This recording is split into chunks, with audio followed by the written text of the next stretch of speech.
Slimane Zeguidour, bonsoir. Bonsoir. Éditorialiste TV5 Monde. Peut-on parler d'un nouveau départ dans les relations entre la France et le Maroc? C'est en tout cas la volonté affichée, surtout du côté français, de tourner la page et d'avancer. Le mot avancer a été utilisé par Stéphane Séjourné. Pourquoi? Parce que les relations franco-marocaines reviennent un peu de loin, d'une certaine manière. Parmi les raisons du contentieux, rappelez-vous, le logiciel espion Pegasus que le Maroc, de façon, aurait utilisé pour espionner l'entourage du président, voire même le président. Donc tout cela, ajouté à d'autres quiproquos ou d'autres malentendus, ont alourdi le contentieux. Et donc du coup, Stéphane Séjourné est parti au Maroc, où il l'a dit d'ailleurs, pour essayer de briser la glace et de reprendre une relation qui repartirait sur des bases beaucoup plus solides.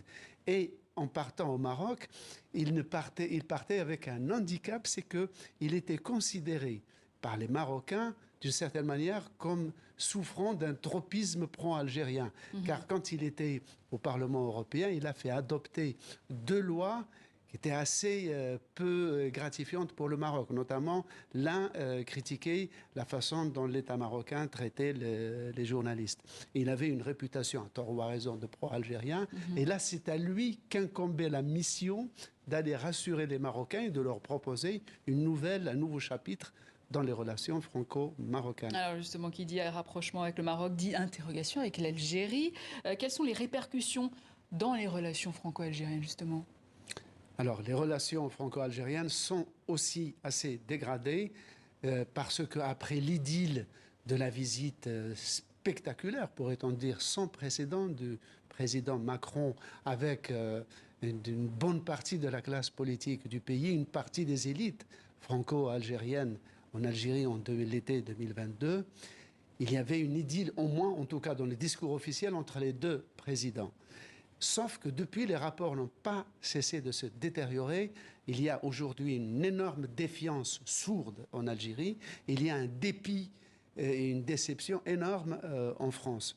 Tout cela a fait que des groupes de pression, des sympathisants, dont par exemple, pour ne pas les nommer, puisque leurs noms arrivent dans la presse marocaine et algérienne, Rachida Dati, Nicolas Sarkozy, Éric Ciotti, tout cela ont incité, appelé de leur vœu Paris pour qu'elle se détourne d'Alger et d'être plus ouverte, plus encline à collaborer ouvertement sur le Maroc, quitte à reconnaître, et c'est le tabou par rapport à l'Algérie, la marocanité du Sahara occidental. Ce que Stéphane Séjourné s'est interdit de proclamer. Alors justement, vous parlez de Pegasus tout à l'heure.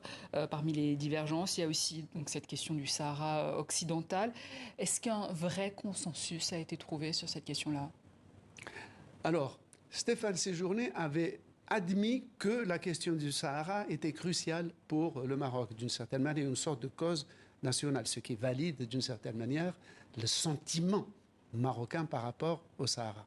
Mais il est resté sur la même position que l'Allemagne et l'Espagne, à savoir que dans les 2 solutions qui sont sur la table, c'est-à-dire la solution que proposent les Nations Unies, à savoir un référendum d'autodétermination où on demanderait aux Sahraouis s'ils veulent être liés au Maroc ou s'ils demandent l'indépendance nationale.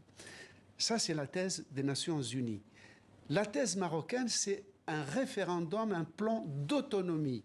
C'est-à-dire, on va dire aux Sahraouis, l'option, c'est, voilà, on peut vous concéder une autorité, une autonomie administrative, mais dans le cadre de la monarchie marocaine. Ça, c'est la thèse marocaine que Stéphane Séjourné a validée en disant que la France appuie cette thèse que les Marocains ont mis en orbite en 2007. Et en ce faisant, la France suit le gouvernement espagnol qui, à travers la personne de son président, Pedro Sánchez, était il y a quelques jours au Maroc pour rassurer les Marocains là-dessus.